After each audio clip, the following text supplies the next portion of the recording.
और मैं लोकतांत्रिक तरीका बता रहा हूं।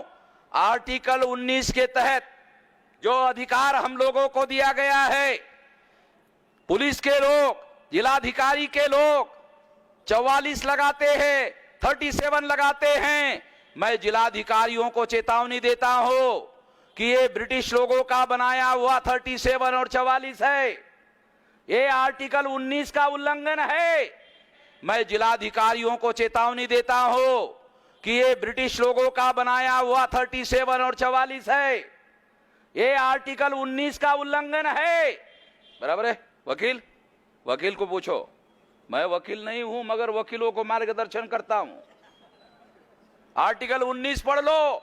मौलिक अधिकार है संगठन बनाने का, संचालन करने का, आंदोलन करने का मौलिक अधिकार है। ये अंग्रेजों ने 37, 44 जो बनाया है, ये मौलिक अधिकार का उल्लंघन करने वाले आर्टिकल है, इसलिए ये कानूनन नहीं है, ये गैर कानूनी है। कलेक्टरों को लिख कर दे दो, संविधान बड़ा है, ब्रिटिश का कानून बड़ा नहीं है।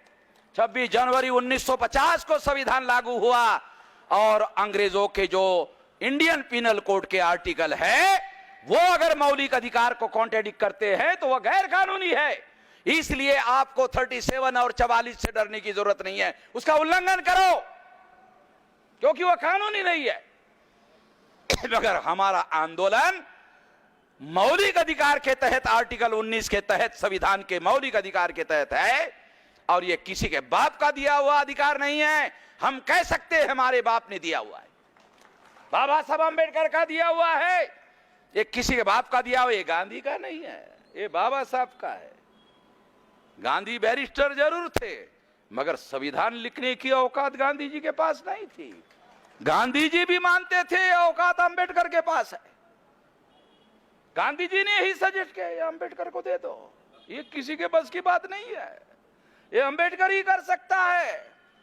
और इस तरह से ये हमारे बाप के द्वारा दिया हुआ अधिकार है। इसलिए हम हर ताकत, हर शक्ति संविधान की रक्षा करने के लिए भी लगाएंगे और संविधान के आधार पर विशाल आंदोलन खड़ा करने का भी काम करेंगे।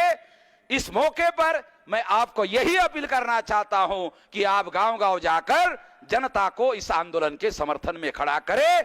इतना ही काम अगर आप करते हैं तो आने वाले समय में इससे बड़ा काम करने का मैं वादा करता हूं। मैं मंत्रियों की तरह कोई वादा नहीं करता हूं, मैं समस्या का समाधान करने का वादा करता हूं। धन्यवाद।